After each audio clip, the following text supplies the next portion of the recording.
Hello friends, स्वागत है आपका आपके अपने यूट्यूब चैनल गौसिया ज्ञान भंडार में। और मैं हूं आपकी दोस्त गौसिया यूबी।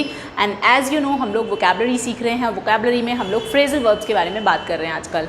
तो guys, phrasal verbs as you no कि हमारे इंग्लिश को जो है एक एडवांस लेवल पे पहुंचा देती है। अगर हम लोग अपनी लैंग्वेज को में इम्प्रूवमेंट चाहते हैं, अगर हम अपनी इंग्लिश में जो है एक अच्छा इंप्रेशन चाहते हैं, तो फ्रेजल जो हैं वो हमारे पास बहुत अच्छा ऑप्शंस होते हैं।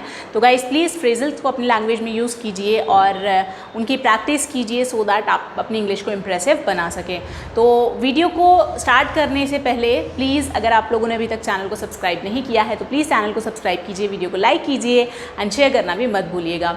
तो गाइस, चलते हैं, सीखते हैं आज के क्या क्या फ्रेजल्स हैं। तो गाइस, पहला वर्ब है आज हमारे पास काउंट ऑन। काउंट ऑन का मतलब होता है to depend on, to rely on. Depend on, rely on का मतलब होता है विश्वास करना या निर्भर करना। ओके, यानी किसी के ऊपर डिपेंड होना।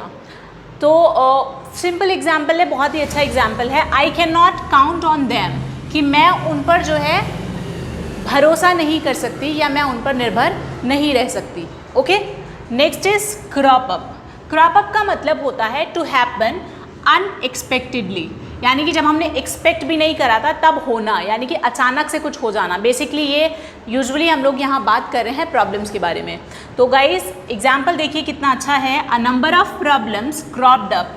यहाँ पर देखिए हमने सेम फॉर्म यूज़ नहीं की है। As I told you before, previous videos में भी मैंने आप लोगों को बताया है कि भाई जो फॉर्म हम यहाँ पर दे रहे हैं वो फर्स्ट फॉर्म है और आपको जो यूज़ करनी है वो according to sentence, according to situation use करनी है। तो एग्जाम्पल है, a number of problems cropped up when I was going through the worst phase of my life। यानी कि बहुत सारी प्रॉब्लम जो है अचानक मेरे साथ हो गई जब मैं अपनी लाइफ के बहुत बुरे दौर से गुजर रही थी। Okay, next is cut across. Cut across का मतलब होता है to pass through the shortest way या फिर टू अफेक्ट मैनी। ठीक है, यानी सबसे छोटे मार्ग से गुजरना या फिर कई को प्रभावित करना।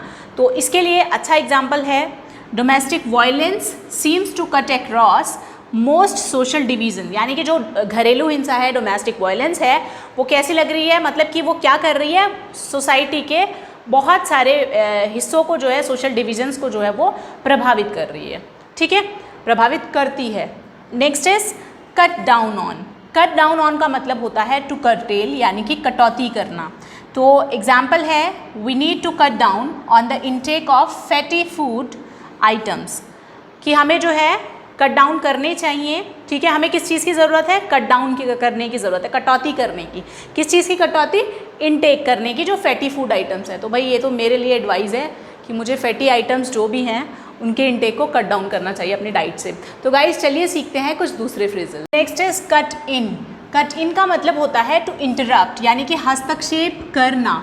ओके, इंटरफेयर करना, दैट मीन्स। तो you should not cut in, यहाँ पर हमने क्या कहा है, you should not cut in with your unsolicited advice. यानी कि जो अनसॉलिसिटेड एडवाइस वो होती है जो सलाह मांगी ना गई हो।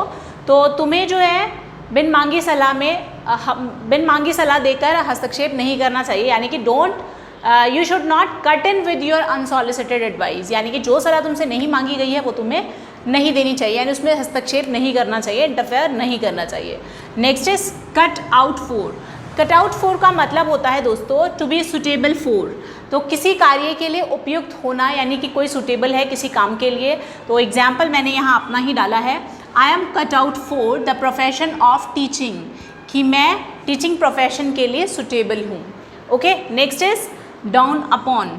डाउन अपॉन का मतलब होता है गाइस टू अंडरस्टैंड। अंडरस्टैंड का मतलब समझ में आना, यानी किसी बात के बारे में हम यहाँ बात कर रहे हैं। तो एग्जाम्पल है, the solution finally dawn on him, यानी कि जो सोल्यूशन था वो उसको फाइनली समझ में आ गया था। Okay, next is deal in. Deal in का मतलब होता है किसी चीज़ का व्यापार करना, व्यवसाय करना। तो to have business of something, तो हम कह सकते हैं she deals in sugar, she deals in sugar. Okay, तो क्या है ये, वह शुगर का व्यापार करती है। Next is deal with.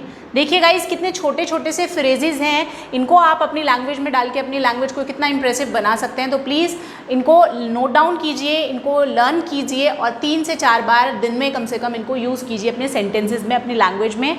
फिर आपको इनकी हैबिट हो जाएगी। Okay, next is deal with. तो डील विद का मतलब होता है टू हैंडल, हैंडल का मतलब होता है निपटना। तो एग्जाम्पल है I can not deal with stupid people, मैं स्टूपिड लोगों के साथ में डील नहीं कर सकती, यानी कि उनसे नहीं निपट सकती। सो गाइज आई होप कि वीडियो आपको पसंद आया होगा, आपको ये सारे फ्रेजेस समझ आए होंगे। प्लीज़ अगर वीडियो पसंद आए तो लाइक ज़रूर कीजिएगा, शेयर कीजिएगा और चैनल को सब्सक्राइब करना मत भूलिएगा। Thank you so much for watching. खुश रहिए, मुस्कुराते रहिए।